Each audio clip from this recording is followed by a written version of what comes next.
You are welcome. You are welcome. We welcome you.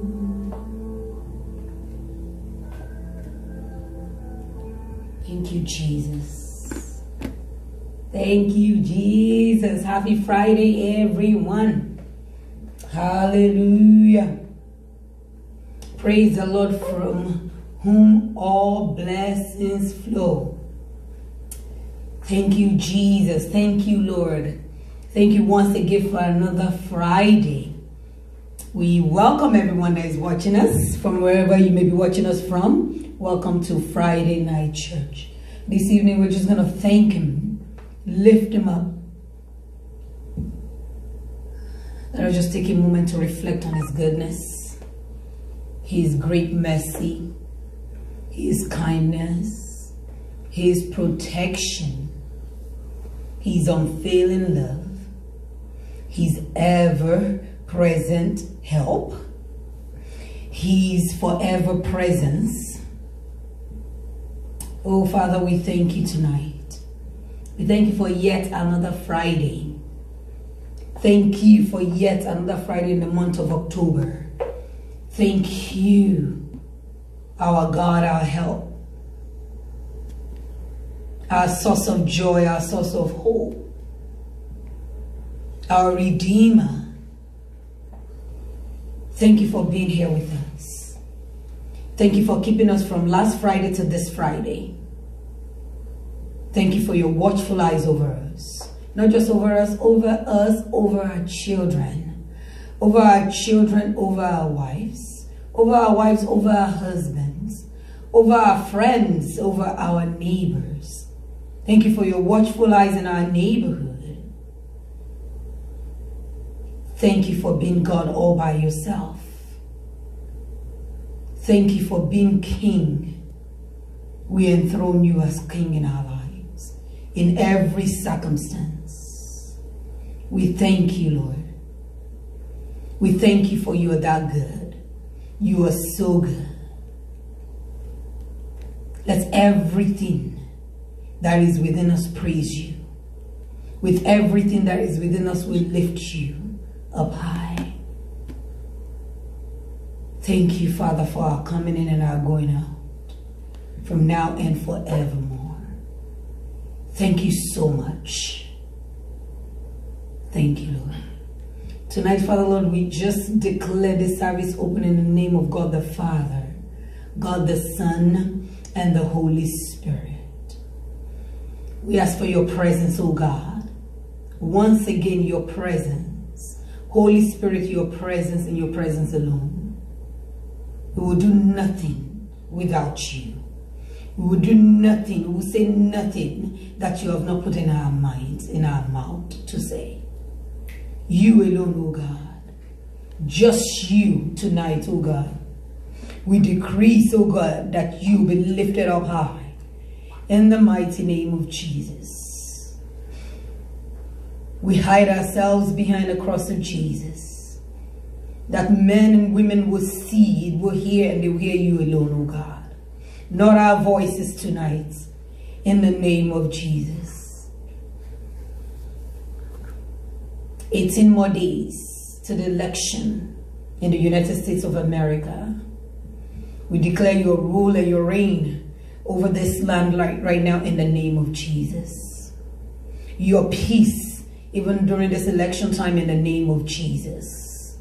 Your choice as our leader here in the United States, oh God. And Father, Lord, we just pray for every nation that is in turmoil right now. We're remembering Nigeria, and we're using that country, Nigeria, our country, our motherland, as a point of contact to every nation that is in turmoil. We declare your peace right now. In the mighty name of Jesus, we declare your change for better, for your people, in the name of Jesus. It's a new day. Nigeria, may your glory come alive. United States of America, may your glory come alive in the name of Jesus. As many people that are wondering, or their heart is not restful tonight, they're worried about one thing or the other, I pray, Father Lord, that your peace will reign in their hearts in the name of Jesus. Peace to every raging storm in marriages, in homes, in businesses, right now in the name of Jesus.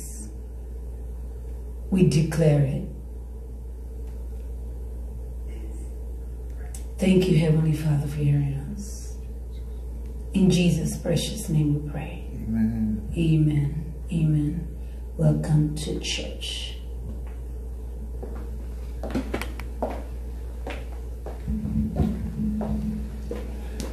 Welcome everybody once again to another Friday in God's presence. Welcome to Friday Night Church. Wow, it's awesome, it's great, it's good to be here. Tonight we give God praise. We thank you, Lord, for giving us another opportunity to be here.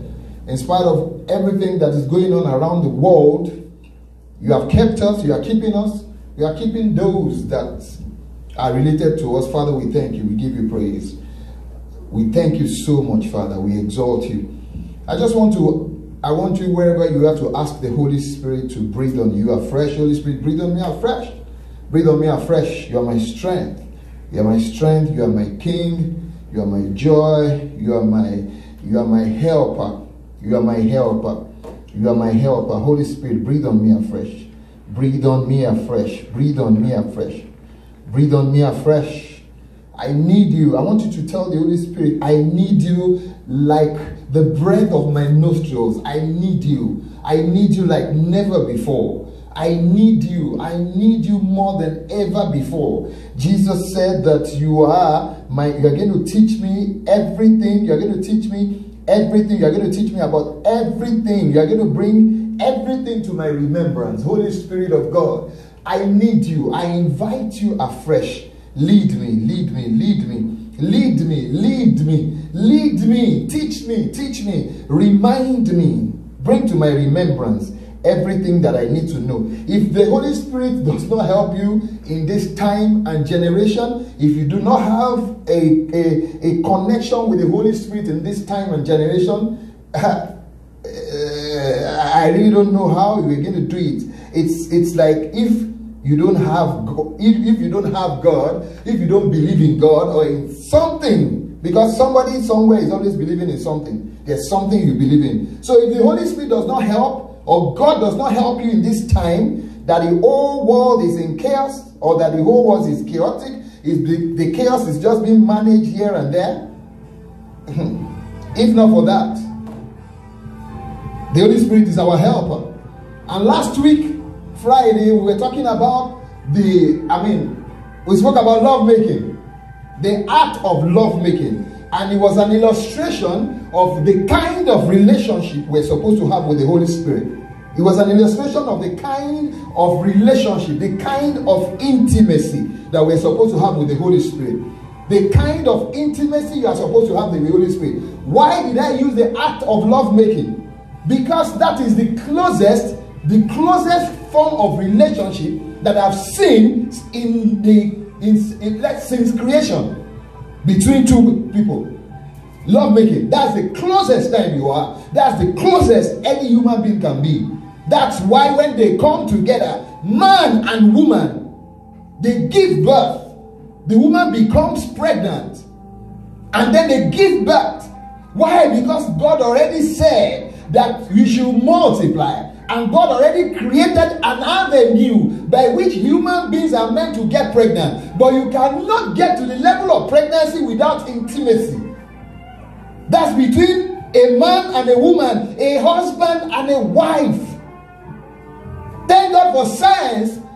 Thank God for surrogacy. Thank God. But the real thing from creation, the act, the only way by which a woman by God's making will get pregnant, apart from science, is when a man comes together with a woman. As a matter of fact, even in science, wouldn't they take the semen of the man and the egg of the woman and bring it together to form? They are not separate. There cannot be conception without that intimacy. So even the semen and the egg has to come together. They have to form a bond before something begins to form. So if that is the only thing, the only example, the closest example I can see or I can give for a man, for our relationship with God, our relationship with the Holy Spirit, man, that's the closest. And if, like I said, love making is different from sexual intercourse. Yes, sexual intercourse is the act, the every whole thing. But you can have sexual intercourse with a prostitute. I said it. But when you are with your wife, wherever you are, there is peace. You are not in a rush. Even in times of quickie, it's still deep. It's still deep. It's not like when you are with a prostitute or with someone you know you are committing adultery with or fornicating with. That's outside the confinements of marriage. You want to just be there. You want to just be there. You just want to be there. For some women, after that act of lovemaking with their partners or men, they are so creative, their mind is open. You just see them smiling. They are glowing. Why? God created it. Not when it is abused. When it is abused or when it's stolen. Stolen, I mean when you are doing it outside the confinements of marriage. You are not at peace. You are even fighting against pregnancy. You don't want to be pregnant. You don't want to hear that somebody is pregnant for you or that you are pregnant for someone. You don't want it. That shows that you are against the will of the Father. Because the will of the Father, if you are not controlling it, is that when a man comes together with a woman, there will be. So, the same way, your intimacy with the Holy Spirit, you have to be one with the Holy Spirit. If you are not one with the Holy Spirit, there cannot be any result. If there is going to be any result, it's going to be shallow. It cannot be deep. You cannot be at the level of those that are actually in the Spirit, doing the things that they do. I said something the other time. I said, even when you see someone who is not religious as you are religious, who is not serving your God, but is very, very creative and innovative, that person has been intimate with an idea. There is a union, a fusion with an idea. And because it is the principle of God that when you become one with an idea, that's why you have to be careful what kind of idea you become one with. Because the idea you become one with, you will multiply. Some people created the weapons of destruction. They were one with an idea. And some people sit down and they are inventing devices, the phones, the cars.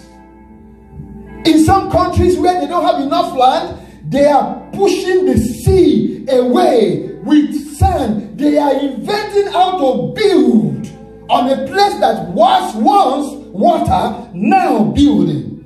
I learned about a country in Europe. This country is built on water, and since this country has been since its inception, there has not been flood once in that country. Yeah, there are countries that are not built on water, and the flood has almost erased the entire country. Why? Because some people took time to sit down and be one with a particular concept or idea. So you, as a child of God, even if you're not a child of God, it is expected of you to work your way into having a relationship with Christ. Because there are some things that you can create that will only be of benefit on earth. That when the time comes on the day when you die, because after death there is judgment. It's appointed unto man to die once. When you die, on the day of judgment, you will account for what you did with what he gave you while you were alive. So it's best that when you are here on earth, use the giftings and the blessings that God has given to you to bless humanity and also to create a place for yourself in eternity. If you are blessing humanity and you don't have a place in eternity, it's a waste. That means your name is not in the book of life. Do everything to make sure your name is in the book of life. Do everything to make sure your name remains in the book of life. How is it possible?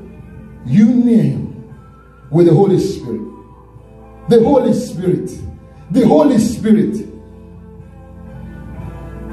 I was praying some days ago. This is not self-righteousness. This is just an example so that you will know. And then I was trusting God for a few people, for some things that they needed to do, and they are not that in their natural state. They are not going to be able to accept help comes for them. And now I shared in their burden. And while I was thinking, I had prayed to God about it. I have presented it before God. I said, Lord, you know that right now, the only thing I can do is just to discuss with you. And then later in the day, I was doing something in the kitchen. I think I was cooking or maybe I was washing. And then the Holy Spirit said to me, drop what we are doing right now. Send a message to this person and to this person. Just 2 people.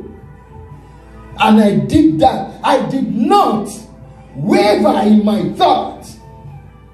Because after praying, I kept waiting on the Holy Spirit. What will he say? Because when you carry the Holy Spirit, you are just the same way. You don't just wake up or you just come back from work or you have been away from your wife and you just come because you want to have sex. Then you become friendly and then you just get out to bed and there is no koinonia as is ordained of God. There is no intimacy. You just get there, zoom, zoom, zoom, zoom, zoom, zoom. It's done. You are even snoring, either as man or woman. Why? Because all along there had not been any connection. There must be a consistent connection. For you to get the best of the Holy Spirit, you must be consistently connected with it. For you to get the best of your marriage, you must be consistently connected with your partner. For you to get the best of the idea or concept God is giving to you, you must be consistently connected to that idea. Because out of this consistency, this koinonia, this connection, this intercourse, this is where there will be an insemination, a conception, and a production. How? I had prayed. I have presented it before God. I was doing something else. Because some of us think the only time you are connected to God is maybe when you are in church, or when you are reading your Bible, or when you are praying, when you are having fellowship. Your connection to God, excuse me, you are supposed to even walk in the Spirit. You know what it means to walk in the Spirit? You don't go where He doesn't want you to go. You don't do what He doesn't want you to do. You are led by this. Galatians 5. Let's quickly see Galatians 5. And let's see what's there in Galatians 5. I mean, walking in the Spirit. Walking in the Spirit. Walking in the Spirit. Galatians 5 verse 6. 16, sorry. Walking in the Spirit. Paul said, this I say, then walk in the Spirit, and you shall not fulfill the lust of the flesh. For the flesh lusted against the Spirit. In other words, the flesh, this our body that we are in as human beings, is always contradictory to what the Holy Spirit wants. The Holy Spirit is going right, our flesh is going left. That's why Paul said, the things that I don't want to do, that's what my body wants to keep doing. It does not end there. That's why we have the fruit of the Spirit of self-control. I didn't say gift of the Spirit. I said fruit of the Spirit. Why is it fruit of the Spirit? Because the Holy Spirit is resident on the inside of you, and you are connected to the Holy Spirit, and something wants to make you do what you know is not going to be pleasing to God, and you are calling yourself to others. You are saying, Holy Spirit, help me here. Help me. Give me wisdom. And then you are able to control, not just against fornication and adultery, but again, even when you are about to eat something and God says, don't eat now, why don't you wait on me? Or you are used to driving a particular route and the Holy Spirit says, no, don't go that route, why don't you go this route? And if you are not faithful in those little moments of your connection, you will not hear when the Holy Spirit is saying something bigger than that. You cannot hear it. There cannot be conception. Why? Because you are not together. You are not connected. Walking in the Spirit, you need to know how to walk in the Spirit. And how do you walk in the Spirit? You are connected with the Holy Spirit. You have studied, you have meditated, you have taken the Word of God on the inside of you. And don't forget, Jesus already said, the Holy Spirit will remind you. You don't even have to cram the scripture. The scripture that you meditate on becomes part and parcel of you. Why? Because you become one with that scripture. Whatever you spend time with, you become one with. Who do you spend time with? What do you spend time with? Where do you spend so much time? What takes your time? What takes much of your time is what you produce, is the way, is the things that you do, consciously or unconsciously. By your words we know. Because out of the abundance of the heart, the mouth speaks. Even when you pretend, your pretense cannot last but for a period of time. You will be exposed when pressure comes. Hey, we will see what you are made of. We are not looking out to see your weakness nor your strength. We just don't want to fall in the day of adversity. For the scripture says, he that fails in the day of adversity, his strength is small. Why? We are not expected to fail in this generation. We have the blood of Jesus. We have the name of Jesus. We have the Holy Spirit. We have people around us and amidst us today who are doing great and mighty things. I'm not talking about the faith. For every one faith, there are 100 originals. Let's stop fooling ourselves. Where you dwell or where you tilt towards is what you will get. If you tilt towards bad news will always come. If you tilt towards good news will always come. How? What is on the inside of you? But how can you relate to what you are not connected to when you don't even remember that it's there? When was the last time you said, Holy Spirit? You wake up in the morning, it's so real. And you're saying, good morning, Holy Spirit. I'm not talking about the book that somebody wrote. I'm not talking about the song. I'm talking about the reality. Good morning, Holy Spirit. The same way you wake up beside your loved one. Either you hug or you pet or you do some funny things.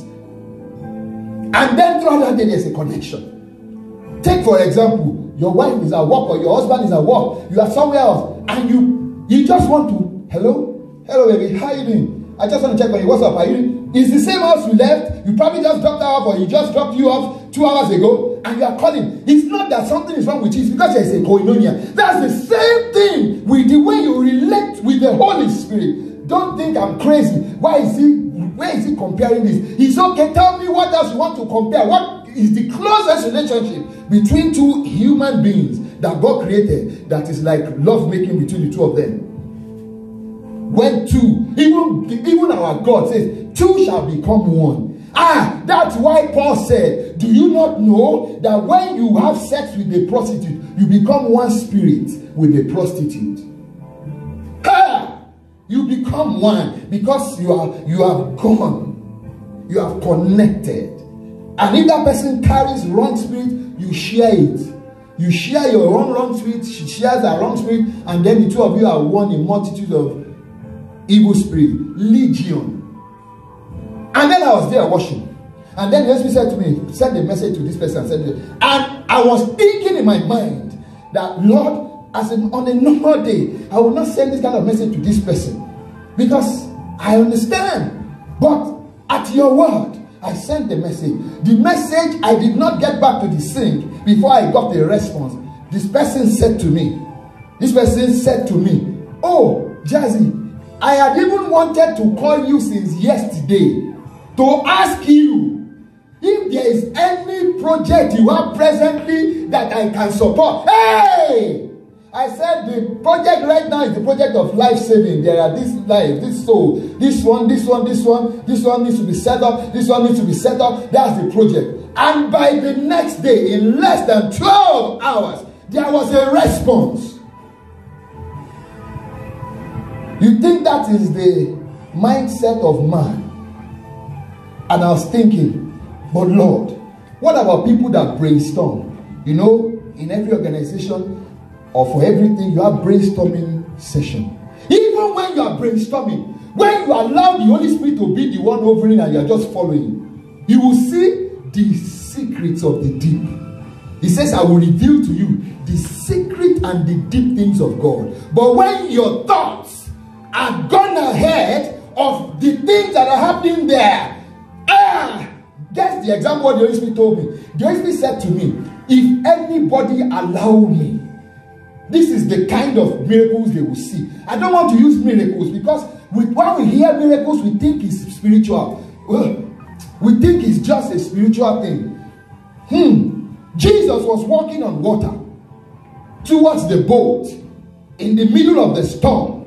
And then the disciples saw him. And then they felt it was a ghost. And then they screamed and he said to them, never mind, don't be afraid. I am with you, I am the Lord. And they said, oh Lord. And Peter said, Lord, if it is you, tell me to come, bid me to come. And the Lord said to him, come. He did not consider it, he didn't think about it, he just stepped out of the boat. He stepped out of the boat and he began to walk on water as Jesus was walking on water. That's the kind of result you get when you are connected, when you are brainstorming in the flesh. When an idea drops into your spirit from a divine idea, because your brainstorming is in the flesh, the first thing that comes to your mind is how it will not work. How it will not work. The impossibilities. Because your brainstorming or your thoughts are being produced from a fleshly part. But when you are thinking and meditating and you are traveling with the flow of the Holy Spirit, at that particular point in time, he will tell you things that sound so foolish, but there will be great result. I am a living example. My life is a living example. He told me get up and leave. When he told me get up and leave, I have said it many times, I didn't have money saved up in any account anywhere around the world. I didn't even know where I was going. I didn't know where to even route my ticket to. Let's just say, okay, even if I now get money to buy a ticket, to travel out of a country where I am comfortably convenient to a place where I do not know anybody, I don't even know the address, or a city where, okay, if I'm buying my ticket, this is the address you should write, or this is the city you should write, or this is, I don't know. But I held onto the wall. And why did I not fear? Even after I got a place to put an address, fear for what I will eat, for what I will drink, for, can this be God? Why was I not afraid? Why? Because I was not going by my fleshly thoughts. If I want to go by my fleshly thoughts, I will first say to myself, wisdom. You know how we say? Wisdom will say, you should have some money. Have a place. You know how people even say it in this generation? They will say, God gave us our brain to think so that we will not get into trouble. Excuse me. There are some instructions that the Holy Spirit will give you. It has nothing to do with the thought process. Can you please explain to me what is related to the axe head, an iron rod that fell off the end of a stick into a river, and then the prophet took a reed and threw it there, and then iron floated. That's the kind of things the Holy Spirit will brood and push you. And the Holy Spirit today is looking for a lot of people that will be in that incubation or incubator and receive and shock and step out into impossibilities. And impossibility, when you see it written, you will not even be able to see it as impossibility or impossible. What you will see is impossible. That's what your mind and your spirit will read. and possible. Why? Because of what you are made of. Why? Because you know, he that is in you is greater than he that is in the world. But somebody that you don't even say good morning to when you wake up, somebody that you didn't even remember that is there, and that is the greatest gift that the God of heaven, by his Son, Jesus Christ, has given to earth. But Jesus said, the people of this world will not receive him because they don't know him. He said, but you know him. So you that you know the Holy Spirit, have you been relating to the Holy Spirit as you ought to relate to the Holy Spirit? You cannot spend... Look, this is if it sounds like I'm boasting, it's in the Lord. You cannot spend 1 hour meditating and think you are going to do much more than me, that I've been soaking in God and walking with him. It's not true. Because God is not a wicked God. It's not possible. You are just doing everything. You are everywhere. Then the little time, when it's time, that's when you put yourself together. And then you quickly want to. You will hear on the shadow. You will speak on the shadow. You will manifest on the shadow. They will know he has some form of God. Hey! But the Bible says when Jesus spoke, they said, wait a minute.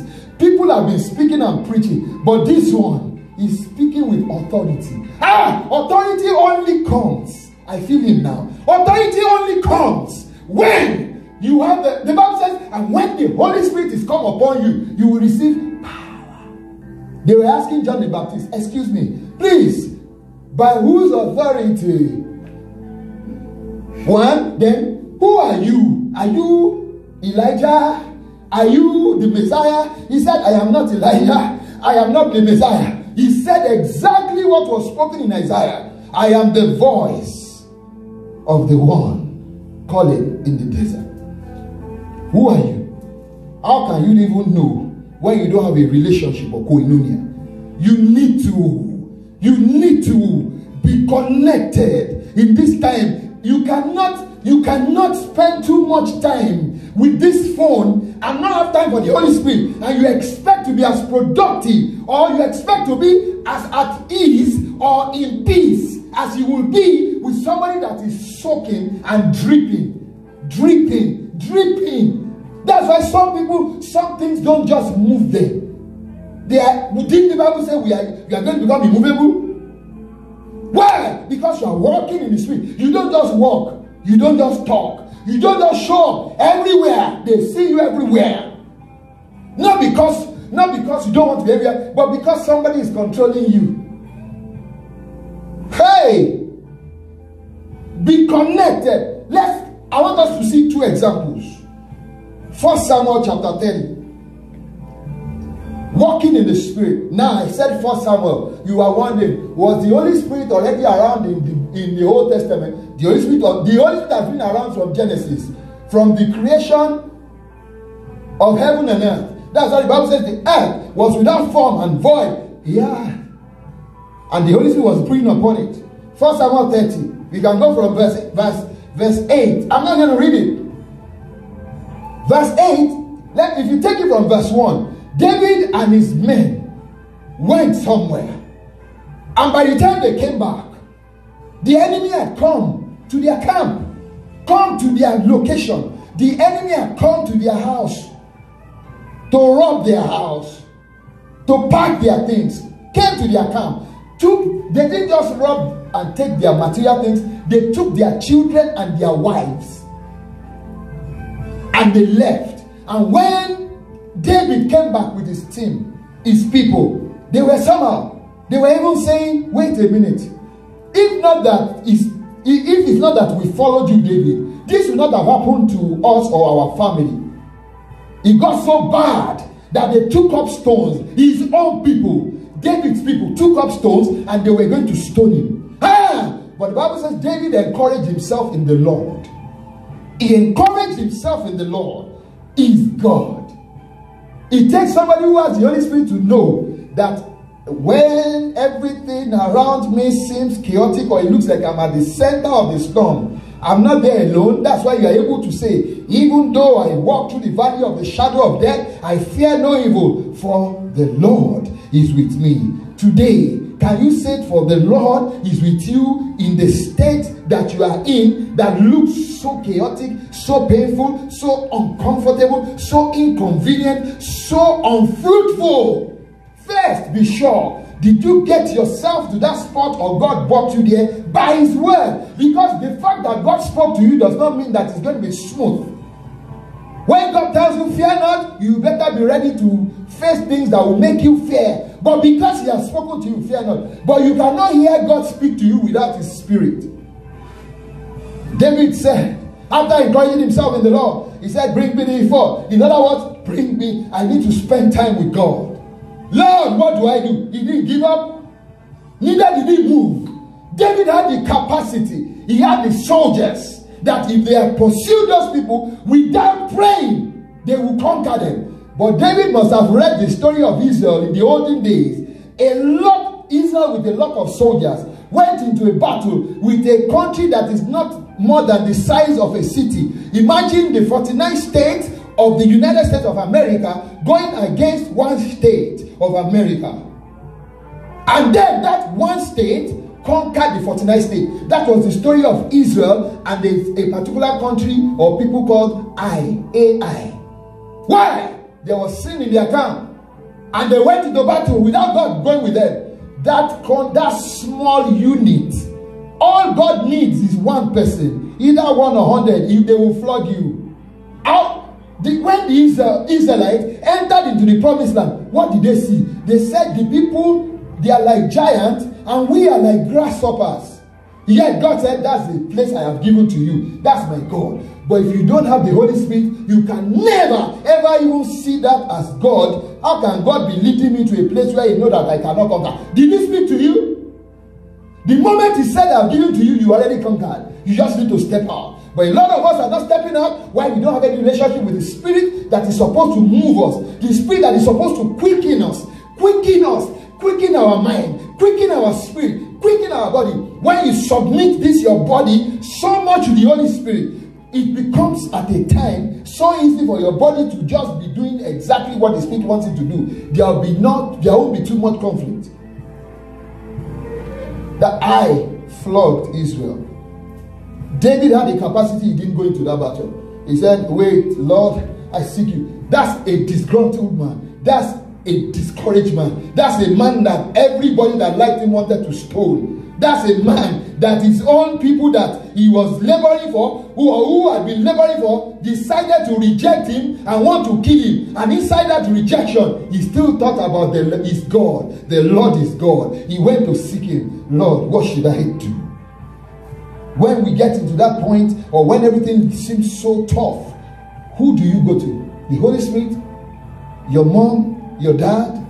Your brother? Your sister? Or the Holy Spirit? He said, Lord, what should I do?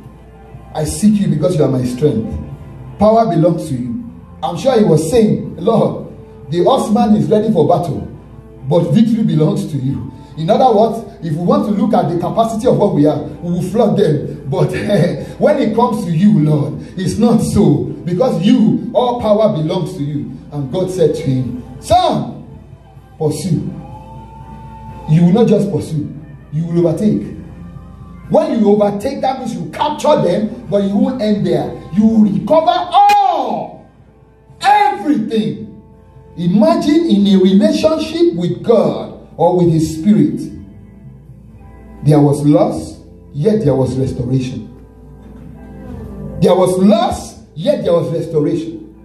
Last week I used the example of Isaac that wanted to leave the land where there was a lot of recession. And God said to him, don't leave. This is one way I'm going to show myself strong on your behalf. And Bible says Isaac stayed in that land and he invested in that land. And in that same year, he reaped 100-fold in a land where there is trouble. David pursued and overtook. And he overtook them and he recovered everything. Now, let's quickly come to Acts 16. Acts 16 verse 6. In the book of Acts 16 verse 6, let me just quickly give you a background of the story. This has to do with Paul. Saul, who became Paul and who was going everywhere preaching the gospel. gospel. Did you hear what I said? Going everywhere preaching the gospel. And then he was about to go into the country or into Asia, the region of Asia. And the Bible says the Holy Spirit forbade them not to go to Asia to preach. Wouldn't you say this cannot be God? This must be the devil.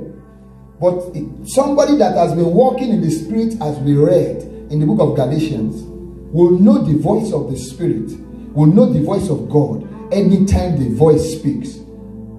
They did not go into the country, into the region of Asia. Why? Because if he had gone to Asia, the vision that he saw after that sin of Macedonia would not have happened. Or he would not have been able to recover, to quickly leave Asia and head to Macedonia. Because when he did not go to Asia, as the Holy Spirit told him, and while he was asleep, he had a vision of a man saying, please come to Macedonia, we need help. That's God.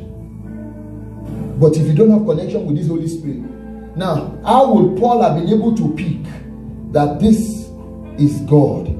Or how would he have heard? Because his zeal would have killed him, or his zeal would have made him miss it. The Holy Spirit forbade him. In other words, the Holy Spirit said, don't go to Asia. How did the Holy Spirit tell him not to go if there was no relationship? Does the Holy Spirit lead you? If you read back in that Galatians 5, he says, we already know that as many that are led by the Spirit, whatever they do is not under any law. His Spirit. His Spirit.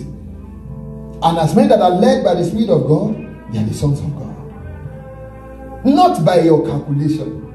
How will we get this? How will we know this? This world, that is too far away. This life of ours, this life of yours, will become much more beautiful, less stressful, less painful, less of disappointment, less of disgrace, less of shame, less of sleepless nights.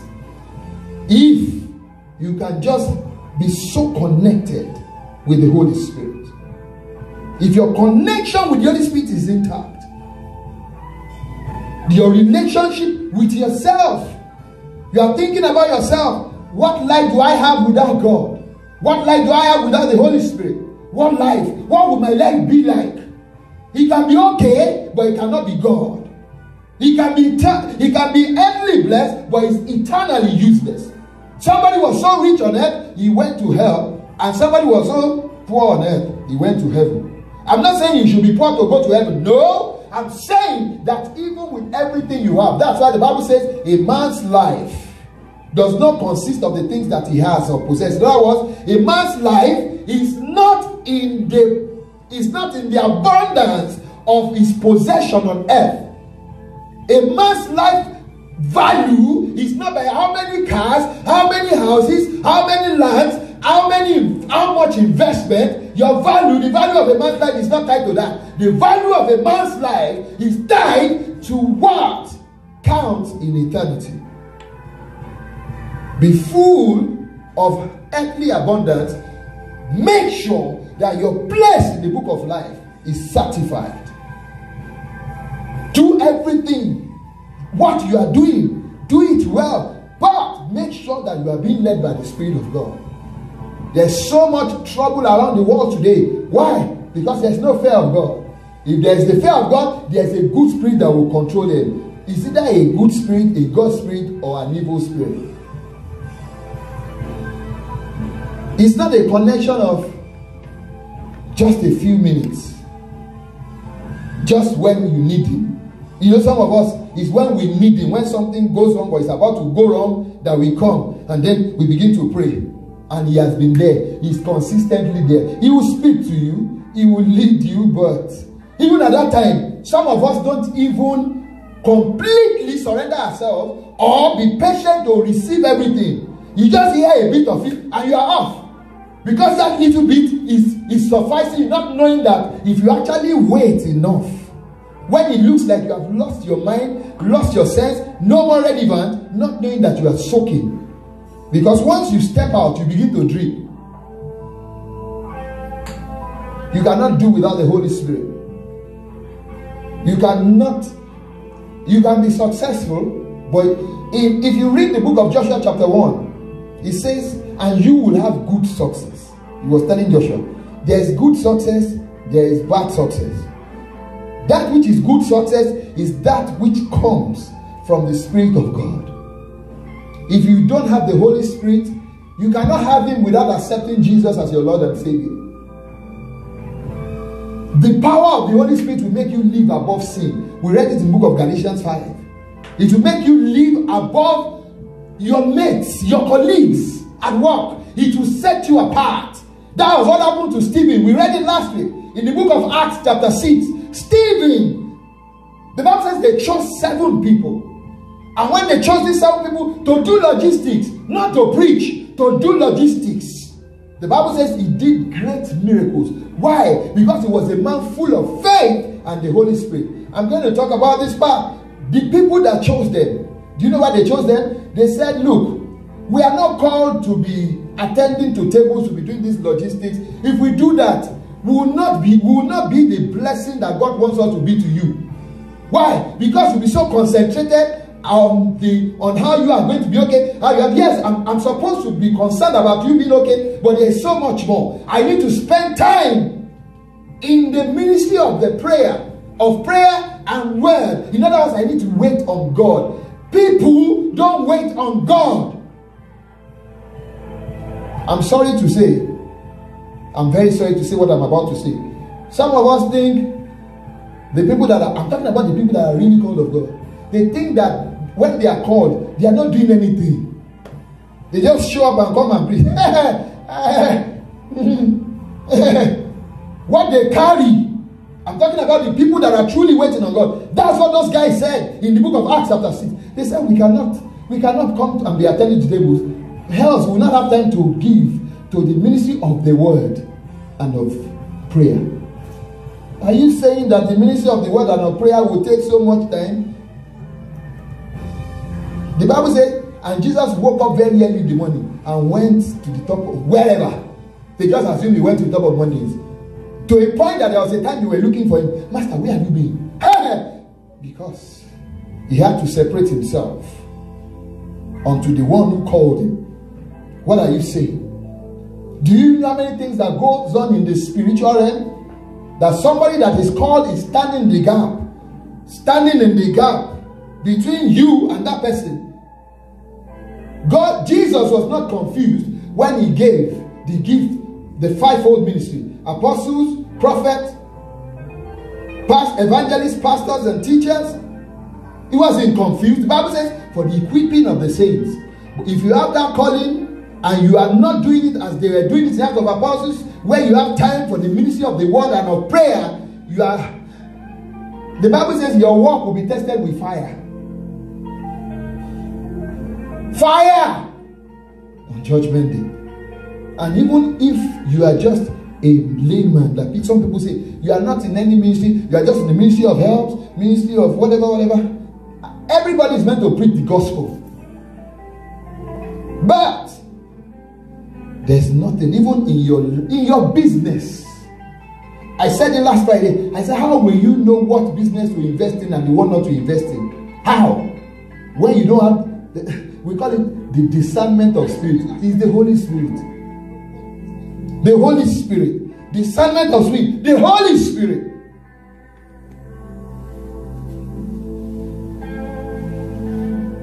I need more of the Holy Spirit in my life. I don't even want to lose him. I said it last Friday. David prayed in Psalm 51. He said, Lord, please do not take your Holy Spirit away from me. Please do not banish me from your presence. Don't remove me from your presence. Please don't take your Holy Spirit away from me. Because once the Holy Spirit is taken away from you, you are done. You are finished. What happened to Samson? At that time, the Holy Spirit was not resident. He was just a visitor. He comes and he goes. The Bible said Samson got up and wanted to do as he used to do, not knowing that the Spirit had left. And I'm glad that today people are defining better the stature of who Samson looked like. Because when you hear Samson, it looked like Samson was a muscular person. Samson was just a slim, smallish young man. And one thing I've also found out, if you carry this Holy Spirit in abundance, whatever is in your hands is power. No wonder when God asked Moses, Moses, what's in your hand? What's in your hand? Moses thought it was just an ordinary rod, not knowing that because there is so much that is on the inside of it. When God told Moses to choose 70 elders, God said, I'm going to take part of the spirit that is upon you, Moses, and put on them, because it was an abundance. No wonder that in the Acts of Apostles, the Bible says when they walked, their shadow, when it fell on somebody that was sick, they were healed. The handkerchief that was present in their aura, let's just say as you are seated here, the power of God is so much that the clothes you are wearing, by the time you are gone, it touches somebody who is sick, and the person is healed without you saying any prayer. Why? Because you are coming from a place, or because you yourself, you are drenched with that power of the Holy Spirit. No wonder the Bible says where they buried Elisha, who went to death or went to heaven, he died, and he didn't give the anointing pass it to anybody as he was passed to him, because there was nobody. Gehazi would have gotten it, but Gehazi was a cheat. He got leprosy. The Bible said some people, some bandits, they were carrying a dead body, and then some people were coming, and because they had to run, they dropped the dead body. They just took it and ran. The dead body touched the place where Elisha was buried. They did not pray, and the dead body received life. The dead body received life. Nobody said any prayer. Why? Because the Holy Spirit was still there, where somebody was buried. The power was there. Why? Because this power does not die. It is inextinguishable. You cannot quench it. Darkness, flee from it. That's the kind of shocking. The Bible says, and the shadow of Peter fell on people, and they were healed. And the handkerchief that came from the meeting of Paul, they put it on dead people, and they rose. Paul was not there, he didn't pray. Lord, help me. Help me. Soak me, Holy Spirit. Soak me.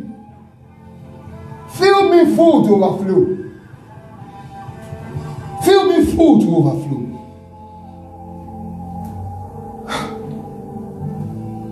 This generation needs it. And I'm here. Fill me full. Fill me full. Holy Spirit, fill me full to overflow. Wherever you are, if you desire this Holy Spirit, but you have not given your life to Christ, just say, Jesus, Son of God, I accept you as my Lord and Savior. Forgive me every sin that I have sinned. Have mercy on me. I'm sorry. I come to you today. And I want you to be my Lord and my Savior. And as you do this, please give me your Holy Spirit. Holy Spirit, I accept you. I accept you. Jesus said, you will teach me all things. He said, when I receive you, power comes on me. Not power, not just to do miracles. Yes, miracles will happen, but power for living. Power to live this life. And to live this life gallantly and excellently. Help me. And for those of you that are being a Christian, but you have not given the Holy Spirit attention, tonight, repent. Say, I'm sorry, Holy Spirit, because He's still there with you. From this moment ends, you will be my number one. Lead me, lead me. No wonder David said, the Lord is my shepherd. I lack nothing good, or I shall not want. It makes me lie down. Why? The Holy Spirit knows where the grass is green and where the water is untroubled. And it's the Holy Spirit that can only lead you there. Ask Him to help you. I will not stop saying this. When I first gave my life to Christ, at that time, what they were saying and what was being preached around was the first sign of you receiving the Holy Spirit is speaking in tongues. But for me, the first sign of the Holy Spirit in my life was that the urge I used to have to want to sleep with every girl left me. And I just had, and it was replaced with the hunger to read the scriptures, to just search, to just read, to just read, to just study, to just study.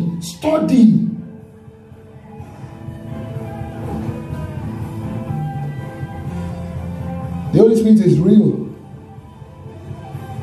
But Jesus already said, some people of this world will not be able to accept Him because they don't know Him. He said, but you know Him. Because He is with you right now. He was talking about Himself. He said, when I'm gone, He will be in you.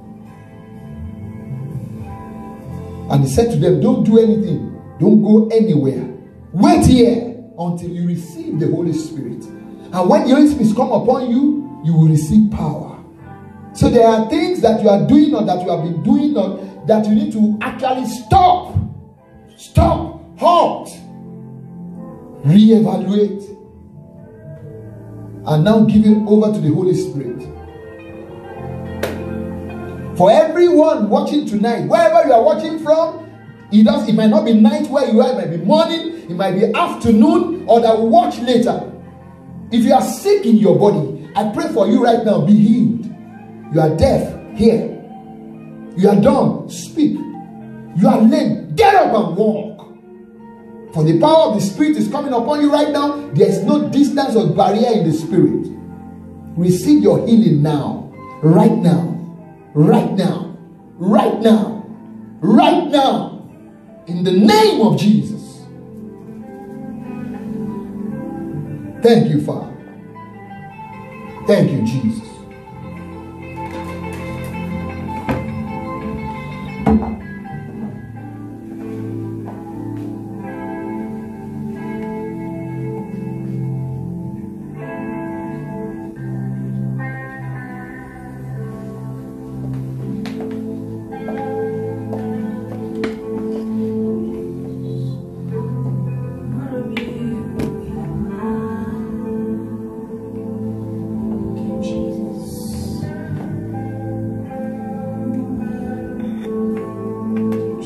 More of you, Jesus. More of you, Holy Spirit, in my life. Fill me up to the overflow. Need you. We need your help. We need you for daily living. We need you. Grace. Your power, your help in all that we do, in the places we go, with the job, your job that you've committed into our hands, with your children that live in our home, with the gift that you've given us as a husband, the gift that you've given us as a wife. We need you that we don't ruin that we don't misbehave even in that. As daughters, we need you. As friends, sisters, siblings, and as being your own child, we need your help. Help us tonight and beyond. In the name of Jesus. Thank you, Heavenly Father. In Jesus' mighty name, we pray. Amen. If you're watching wherever you may be watching us from, this is Friday Night Church. Thank you for watching us for yet another Friday. We'll be back here at the same time, 8 p.m. Arizona time. Arizona time, I want to say that's Mountain Time. I hope I'm correct about that. If not, it's still 8 p.m. Arizona time. We'll be here again next week, Friday. Watch out, watch this space for more information. God bless you. Remy, can you close the service?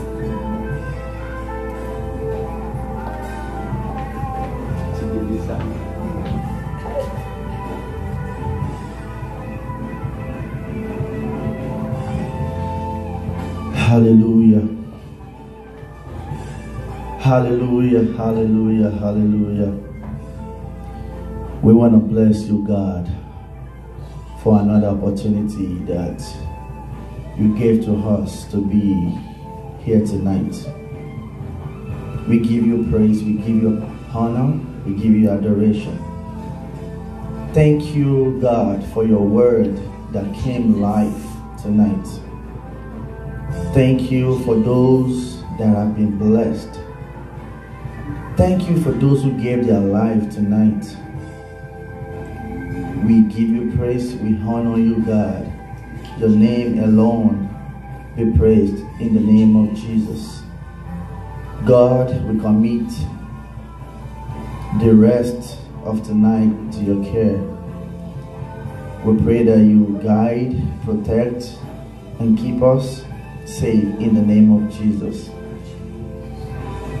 Father, we decree peace. We declare that everything we put our hands in to do at your will, it will be prosper in the name of Jesus. Amen. Thank you, everlasting King of glory.